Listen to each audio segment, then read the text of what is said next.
মোচার পাতুরি ফুলে মোটা হয়ে গেছে। আগের দিন রাত্রে মটর ডাল ভিজিয়ে নিয়ে ঠিক এরকম ভাবে বেটে নিতে হবে। আর কিছুটা মোচা লবণ হলুদ জলে ভাপিয়ে জল ঝরিয়ে নিতে হবে। এখানে কলা গাছও আছে, কলা পাতা কিনতে হবে না। ওই যে কলা গাছের মাঝের পাতাটা দেখতে পাচ্ছি ওড়ানো আছে, এই মাঝের পাতাটা কেটে নেব। এটা দিয়ে পাতুরি করতে গেলে না খুব দারুণ হবে। কচি বেশ পাতাটা আছে, মাঝের পাতাটা কেটে নিচ্ছি। ভালো করে পরিষ্কার করে ধুয়ে নিতে হবে। ডাল বাটার সঙ্গে পরিমাণ মতো কাঁচা লঙ্কা আর 2-3 কোয়া রসুন বেটে নিতে হবে।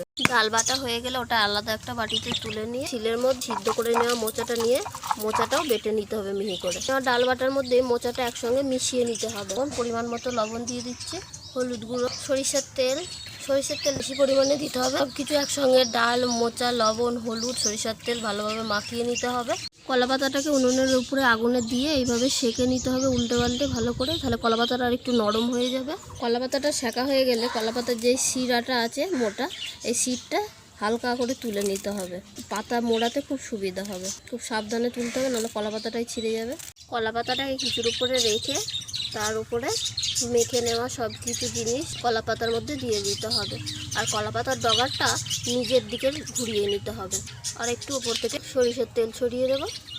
ভালো লাগলে অবশ্যই কমেন্ট করে জানাবেন কেমন লাগছে।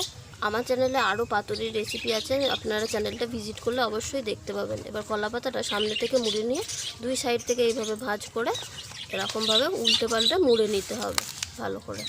উনুনে কড়াই বসিয়ে কড়াই গরম হয়ে গেলে মুড়ে নেওয়া পাতাটা তার মধ্যে দিয়ে দিতে হবে। মায়ের হাতের পাতুরি কার কার ভালো লাগে অবশ্যই কমেন্ট করে জানাবেন। ভিডিওটা ভালো লাগলে লাইক করবেন, শেয়ার করবেন। কিছুক্ষণ পর পর উল্টে পাল্টে খুব ভালো করে সেঁকে নিয়েছি। দেখুন পাতার উপরের দিকটা একটু পুড়ে পুড়ে গেছে।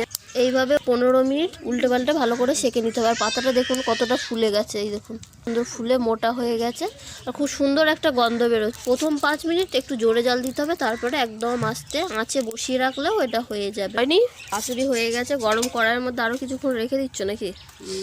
মোটা হয়েছে ফুলে। পাতুরি ঠান্ডা হয়ে গেছে, এখন খুলে দেখে নেব কত সুন্দর ফুলেছে। একদম ঠিকঠাক হয়েছে পাতুরিটা, ঠিক এরকম হয়ে যাবে।